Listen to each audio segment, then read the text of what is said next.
welcome to the Pagan Portal podcast, produced by Moon Books Publishing and presented by me, Rachel Patterson. If you prefer an audio-only version, hop on over to Spotify.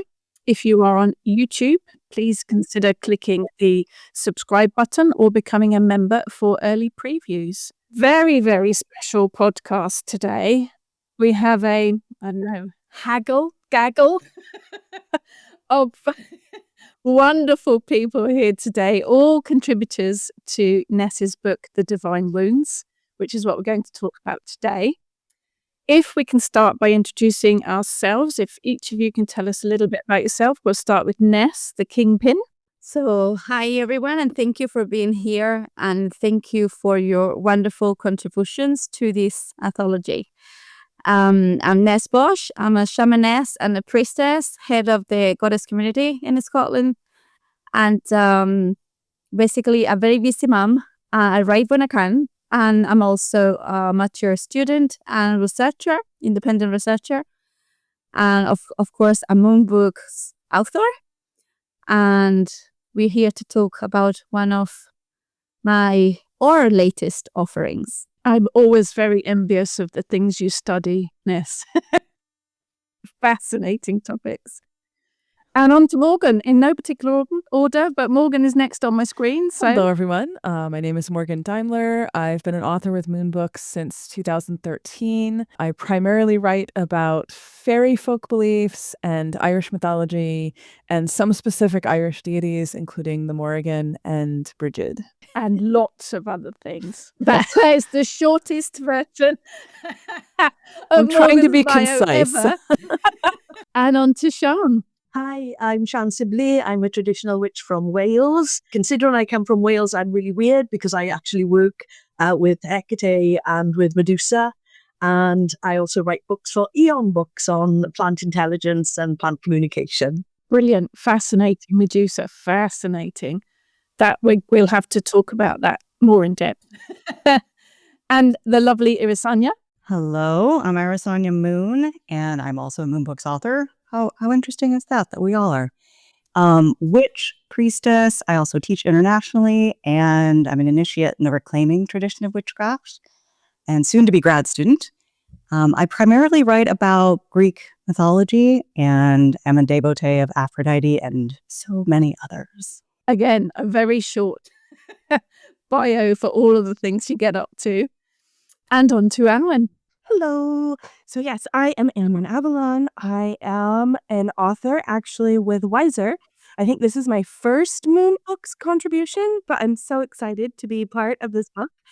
And I'm an Avalonian, so I focus a lot of my work on obviously Avalon itself, but also the sacred waters. I'm the founder of the Water Priestess Confluence and Water Priestess Training.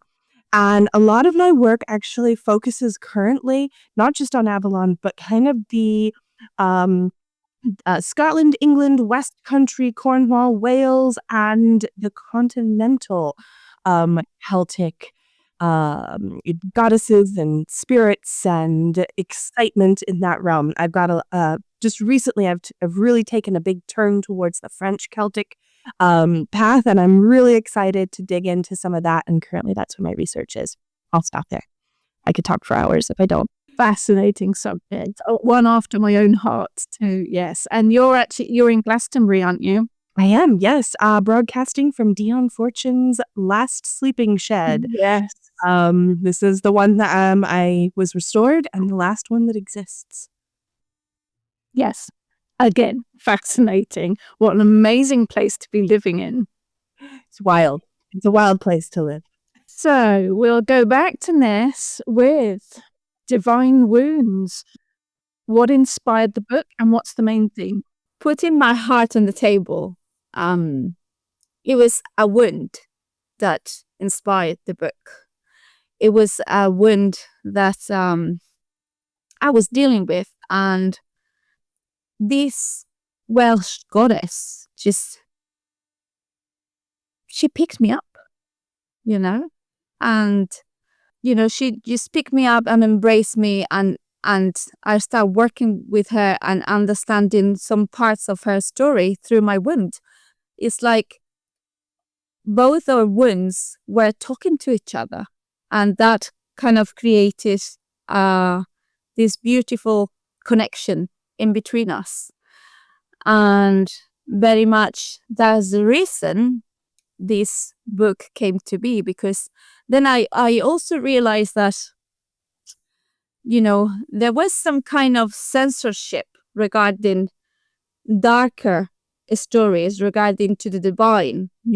Everything had to be a bit more glitter and nice and pink, and when I came up with this relationship and this wound, I was kind of told, no, that's a bit too dark.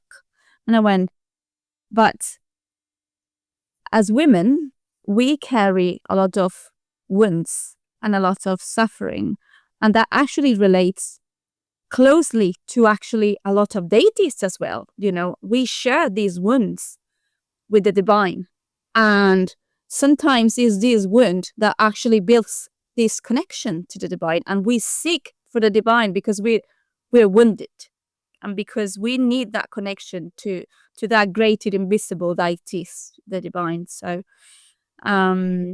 yeah, I just went, no, I'm gonna do this, and I'm going to invite others to see if they want to talk about this, because I think it's important we put these wounds on the table, and not only our wounds as women, but also the wounds that these divine beings, these goddesses, they carry as well.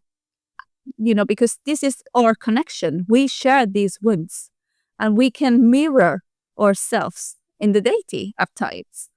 And there are many stories that relate to different deities that we see in the everyday suffering of mortals, of mortal women. So I thought I have to kind of do this as a way to honor Arianrot, and the goddess that picked me up in that moment of my life, and I'm forever grateful for her assistance. And I thought, yeah, I need to do this. And the funny thing is that when I start asking some of the authors that I hear, like, who you like, for me it was beautiful to see the willingness and that actually these authors were resonating with the work and with these wounds, mortal and immortal, that we share, And the amazing thing is also that this book is not out yet. It's coming out in December. And I already have other authors asking, are you going to do a second one? We would love to talk about other ones. And I'm like, okay, we're not there yet, but maybe, and I think that's beautiful, that this book is a key, to the different wounds that we share, divine beings, us as mortals, and hopefully it's going to help whoever picks up this book. Brilliant. So, folk, if you want a second book, you have to buy the first one. Yeah. So buy plenty of the first one, and then you get a second one. Yeah. Not that, not prompting at all. I am, buy the book. The title, Divine Wounds, does that mean something specific to you, Ness? I'm going to ask each of you what that means to you, Ness, Divine Wounds. For me, it's kind of a bit what I said already. It's this divine wound that there is, and it's a reality, because there are so many goddesses that are deeply wounded. But hardly anyone, unless you're doing a very specific shadow work, something, we don't get to see that wound. People try to skip it, and go to another part of the deity. And as children of the divine ourselves, we are beating the essence of the divine in our hearts. So we share that divine wound. We're probably going to have very similar answers. Morgan, divine wounds, what does it mean to you personally? Yeah, building off of what Ness just said, for me, divine wounds are what make deities relatable to us as humans. If they were perfect and never had the sorts of situations that humans have to deal with, that I guess might be nice on one level, but I don't see how we as humans could understand or connect to beings that in turn don't understand what we go through, in our incarnate lives. So to me, divine wounds are the stories that we find that we can look at and see ourselves in those stories. Sian, what about you? For me, particularly with the goddess that I wrote about, it's about the experiential part of it. It's about the fact that the goddess Medusa shared so many different aspects with women. And it's a way of re-empowering women to take back what, in some circumstances, has been taken from them. And that idea of coming out at the end of it, not in some ways, not forgiving, definitely not forgetting, but being stronger from that encounter with that goddess. And Irisanya, what does divine wounds mean to you?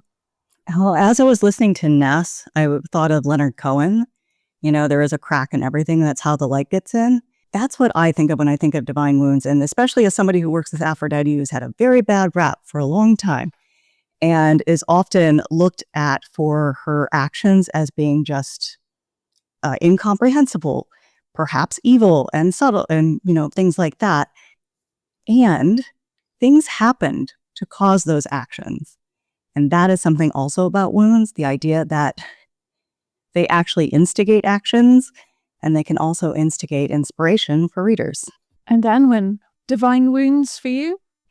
It's really hard to go last because everybody I know, I'm sorry. Everybody spoke on something that I really, really resonated with. So I think where I want to go with mine is these stories give us keys and clues and pathways for us to heal ourselves. And so it's not just the goddess themselves helping us to heal, but it's literally learning her story and seeing her story and seeing ourselves through those stories that give us hope, encouragement, a next step on how to heal. Because that's very much how it happened for me. I identified very strongly with a particular spirit because of her story, because of what she'd gone through. And it gave me understanding and reasons for how I was and like why I was different and why I was experiencing these things. But the last part was, and then she gave me the pathway to actually find that healing for myself. And I found it. And I think that's the magic of the divine wounds right there, is it's not just a story about what happened, but how to heal that in your life. Brilliant. Yeah, perfect. So I'm going to come to each of you again and ask which goddesses you wrote about and why you wrote about them. So Annwyn, do you want to start? I will go first because that's a perfect segue. So for mine, it was the Lake Ladies. It was the Gwagwitha Noon, the wives of the underworld. And it's interesting because the first actual Lake Lady story that I read was the one from the Mabinogi, not the one from like King Arthur. I'd seen those on TV, but it was the first time I actually read a story about the Lake Lady. And in this story, she is different. She is odd. She laughs at funerals. She cries at weddings. And then gets punished for it. And these were things that I was very much experiencing. I would laugh at a funeral because I could absolutely see how he had been freed and how he's happy now. And crying at a wedding because I could see the destruction of what's happening. But these became metaphors for things that were in my life. And then as I dove deeper into their stories and learned that there were other stories of other lake ladies called the Gwagwitha Noon, and how they were protectors of nature, and how they kind of used their weirdness, their oddness to not only bring gifts to humanity, but to protect the water, to protect communities, to protect sacred cows, the things that they loved. And then also a little bit of herbalism came in too, because of the story of the original Lady of the Lake and how she literally came to teach the healing knowledge of plants and herbs, which led me into herbal classes, which led me into the next thing, and healing. But it was first when they came to me in an actual journey that I started. Every time I would show up in a journey, they would drag me under the lake and put me on a bed. I'd actually be doing the healing on my physical body in the other world. And going through this over and over, I started mirroring it in the physical world, doing the actual hard work. And all of a sudden, I did find that pathway to healing. So, Gwagethanoon, ladies of the lake, the wives of the underworld. Irisanya, which goddess did you write about and why? Shocking no one. I wrote about Aphrodite. Shocking no one. And the funny part is that this is what I wrote about was one of the reasons why I work with her in the first place, is that I read the story of Psyche and Eros, and she was painted as this real jerk throughout the whole thing. And I was like, oh, wait, I relate to that. And the more I've studied and the more I've read other versions of that story, they talk about in the beginning, because this part gets skipped over, is that everyone, in the lands fell in love with Psyche because she was the most beautiful of everything. And people forgot Aphrodite. And she felt abandoned. And all of her temples were abandoned. And I know that Aphrodite has helped me with my own wounds or my fears of abandonment. And I talk in my essay about my marriage, about a whole bunch of personal things. I just reread it this morning. And yeah, I think that I can relate to the wound because I am also wounded. And because of that wound, I have learned so much about myself and so much about how to relate to others and how to love others and how to love myself. And it's only through and I don't think wound's a bad thing, only through Aphrodite's sort of example of, look, yes, amazing, beautiful being who also gets jealous, who also gets spiteful, and who also eventually goes, you know what, you're right. Love can win all of it. And I think that it's inspiring for me and inspiring for the life that's before me, I guess, and how love shows up as the ultimate healer. But it gets a little messy along the way. Oh, that's life, isn't it? Definitely messy. And Sian, which goddess did you write about and why? Well, I wrote about Medusa, and it's based around the work that I've done previously with victims of sexual assault and rape. And it's based around the mythology about what happened to Medusa, and the fact, one of the major facts is almost the betrayal of Athena when she blames Medusa for her own rape by Poseidon. And I put a little bit in the story about the fact that Athena is born parthenogenetically from Zeus's forehead. And that means there's no femininity actually in Athena in some ways, because she is, to all intents and purposes, born without a genitrix. And I wonder whether this in part has a part to play in the attitude that she had towards Medusa's rape, because it's a very male attitude to blame a female for their own rape. And it's based around talking to women in different workshops that I've done about the fact that many, many women in sexual assault and rape cases feel that they are to blame for their own rape, not understanding that in no way is a woman responsible for their rape. So it's quite an intense piece. And I remember showing it to Ness and thinking, I don't know if you'll be able to publish this, Ness, because it is incredibly intense. But that was the very reason I had to take it, because he's so powerful. And a lot of women are going to be thankful for reading something, for reading what you wrote about Medusa and sexual assault. So that was the very reason I said, I want this. Yeah. Fair. One of the most fulfilling things that I do is when I work in workshop with victims is that act of releasing the guilt, releasing the blame for themselves and reclaiming in some ways that piece of themselves that's been taken away from them. So I think it's a piece that's very close to my heart, I have to be honest. And then Morgan, which goddess did you write about and why? I wish I wasn't following Sean because that was amazing. I'm not going to be able to follow that up. I'll put it that way. So I wrote about Macha. I had been a priestess of Macha, who is one of the three Morrigans, since probably mid-2000, something in that area. After a certain amount of time, it all blurs, and I can't remember specifically how long I've been doing this, but it's been a minute. So I had always really felt drawn to her because of her various stories. So she has 5 different appearances in Irish mythology, and I chose to write about Macha of the She. She is the one who was forced to race against the king's horses while she was pregnant, and then curses the men of Ulster after winning the race and giving birth.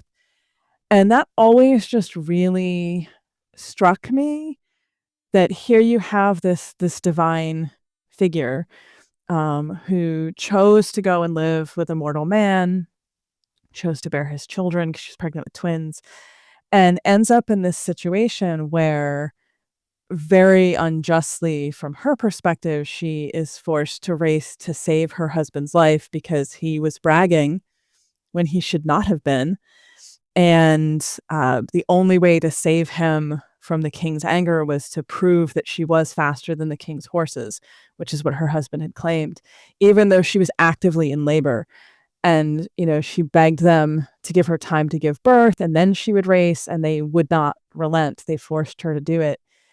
And there was just something in that story, because I think all of us at some point in our lives have been in a situation where it's almost like a no-win situation. Whatever choice you make is going to have negative consequences. She could have chosen not to race, and then her human husband would have died. She could have revealed herself as a goddess, right when all this was happening, but then no one would really have learned anything. And I'm a firm believer that things played out the way they did in her story, partially because it was important for the men in that situation to learn that it was wrong what they were doing. And if she had just appeared and revealed herself as a goddess, I don't think that would have happened.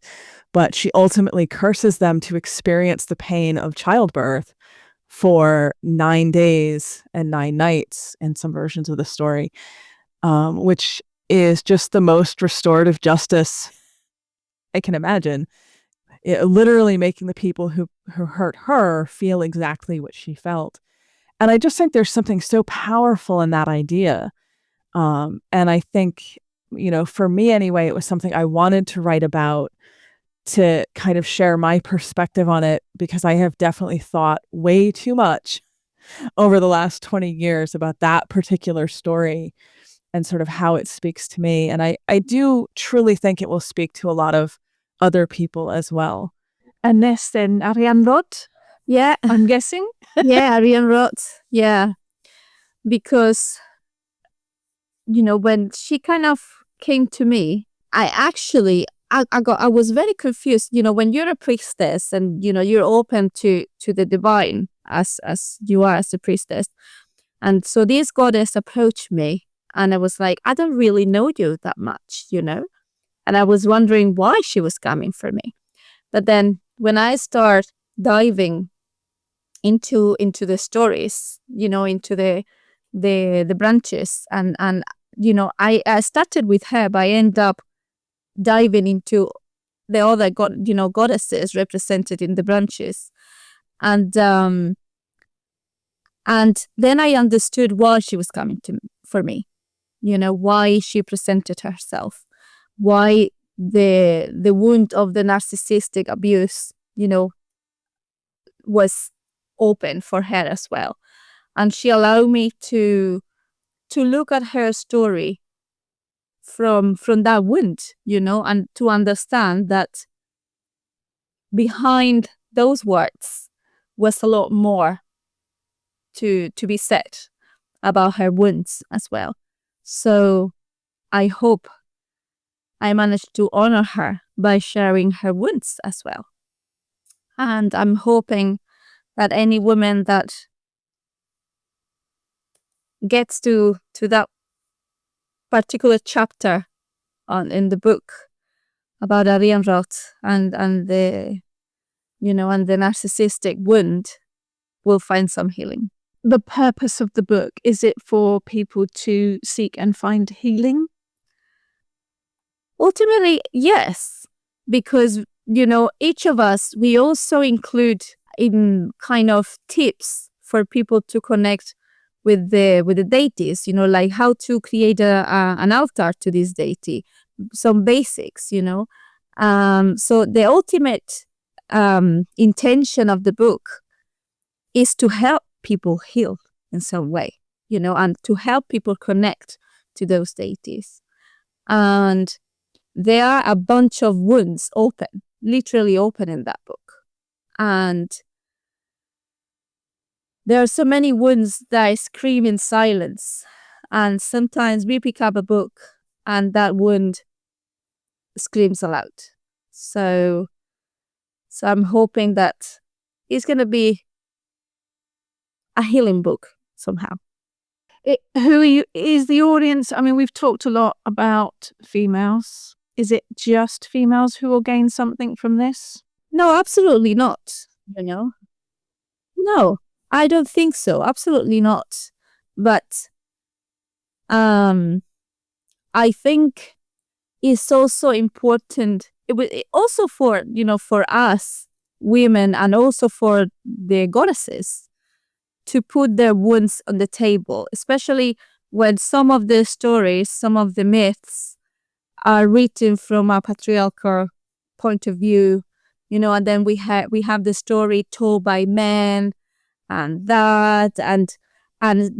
the sagas, in the medieval books, we mostly in in the Greek mythology, everywhere, we mostly get the patriarchal view of the story.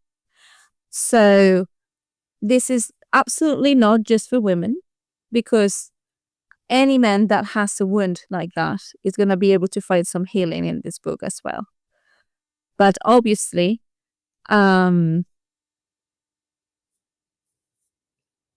trying to, I was trying to kind of twist this patriarchal view of the story and bring the feminine story as well. Anyone want to add anything to that? I mean, I agree with what Ness said. Yeah, I think that this works on two levels, because I do think it'll be very helpful for women, for female identifying people, to see things that they've experienced and maybe suffered through themselves on a divine scale, and to realize, if the gods go through this too, the goddesses go through this too, then not that it's okay that we as humans go through it, but it makes them relatable, and it makes us feel more connected to them, in my opinion. But I think that also works for anyone. Anyone who has dealt with injustice, who has dealt with sexual assault, who has dealt with narcissistic people, who has dealt with, any of the things we're talking about here, who needs healing, is going to find value in these stories, because they speak on two levels, both to women and to everyone in different ways. I think that on two fronts, it'll give men some understanding of what women actually experience in the world, because we don't talk about that enough. We don't speak about the experiences, the negative experiences in allegory or metaphor. We tend to sort of be accused of being emotional and that sort of stuff. But also we have to remember that many, many of these things men go through, and they don't speak about that either. With Medusa, male rape is probably the most traumatic thing that can happen to a man. And yet they equally will be blamed, because it'll be seen as weakness. So it's about getting men to understand that those experiences need to be spoken about, as well as empathizing with the female experience as well. So I think it's really important for that. Yeah, definitely. Definitely. Annwyn, anything you want to add? Yeah. So one of the things I think that was most healing for me in my journey, or was a contributing factor on my healing journey, was going to women's circles and sitting and hearing other people's stories and other people's trauma. And I think that for many women and also for men, they're afraid to do that. They're afraid to go to a healing circle or a women's circle and share. But by going to them, I heard other people's stories, and there was something so powerful about seeing someone who, with my eyes, I thought was beautiful and, I thought was intelligent, and I really valued them. I mean, maybe if I just met them and I could see their beauty and their, uniqueness, and I would see this as something of value. And then I would hear their stories that were like pretty horrific. And then I thought, wow, she's still here. Look at how radiant she is. Look at how she's moving through this. And it gave me permission to do that. And so I think that this book, because it is a collection of stories, is going to give women and men, people who might not step into a healing circle, that opportunity to be in a healing circle and hear those stories in a safe space and have that kind of impact of, wow, okay, this priestess went through it, this practitioner went through it, this goddess went through it. I can heal. Yeah, brilliant. Irisanya, anything to add? Oh, so much to add. We'll try to keep it brief. I say Thank you. I think that the one thing that keeps popping into my head when I'm hearing everyone else speak is this idea of this book being an opportunity, and I think this has already been echoed by other folks, but I'd like to say it in my words, the reminder that we're not alone. That these things that we face are often faced alone. Sometimes on purpose, sometimes not on purpose. I'm thinking about the abandonment wound and how I never called that abandonment. And I didn't really get that phrase until I read the story and heard about abandoning the altars. I was like, wait, oh, this is a big thing. And it was only through the stories that I started to understand. And then I started to see myself. And I started to realize I actually wasn't as alone as it often feels.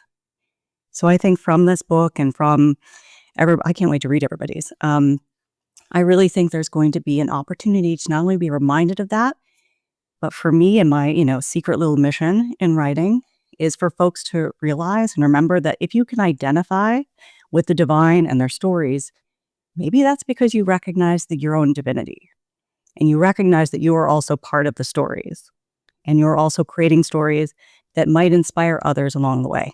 Nice. I love that word, inspire, to inspire, because ultimately, the book, I think that's one of the big intentions, to inspire people and to empower people, The book, I'm hoping is going to be like a mirror for some, and they can pick up this book and see themselves and see these divine wounds, and be empowered by their stories, because there are some very terrible stories in the book, but also is this story about healing, about this goddess, empowering herself from the experience and raising with all that strength and beauty, and that scar as well, but as a shield and as a sword, it's like, I'm here, I'm back,